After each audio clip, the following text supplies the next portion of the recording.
Well, I'm Orestes Martinez. I live in Houston. I was born in Dallas, raised in Mexico until high school, and then moved back to the U.S. in '99. Moved to Oklahoma. That's where I met my husband. He was always happy, smiling, and he was always, I don't know, he was a great person. And February 2007, we got married. He really enjoyed his job. He really liked what he did. He just had gotten that boot for work. He was so excited. He was so happy because he got some new boots for his work. At the time, I was in here. I was in Mexico. I was coming home that Friday on that week. I had everything packed, everything ready to come back. And on Wednesday, that's whenever he passed away.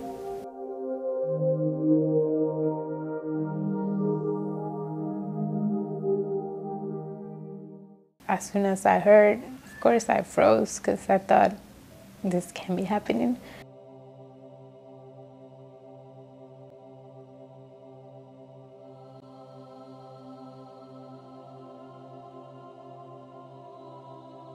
No, actually nobody gave me any answer. They just said he had an accident and he passed away instantly, and something heavy fell on him. Later I found out that it was something heavy, but it was extremely heavy. It was 2 tons. It was a door.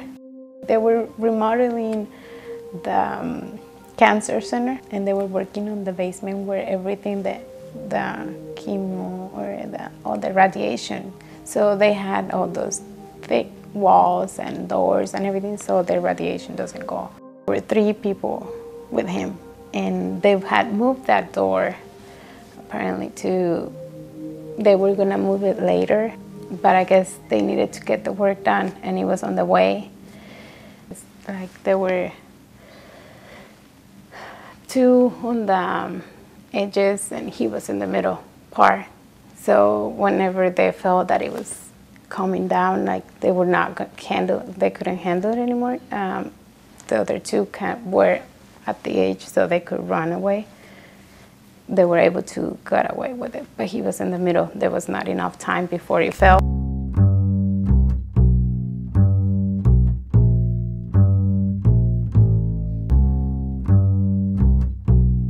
I kind of want to know the real story. Why didn't they wait for it?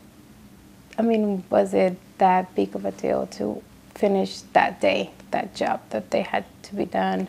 If they would have waited for the proper equipment, I mean, it could have been prevented.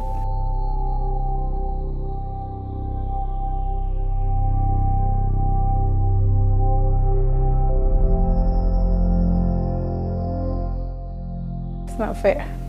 $3,500 is not. That's not what my husband's life cost.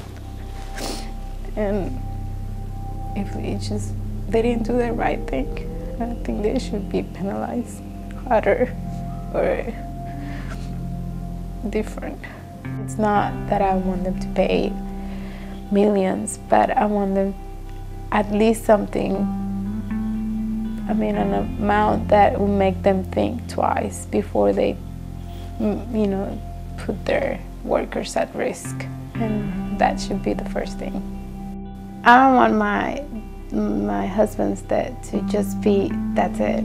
I mean, okay, so he passed away, case settled, let's move on. No, I want people to know what happened. I don't want it to be another story like mine. I don't want it to be another case, another woman losing her husband because his husband went to work and he didn't come back.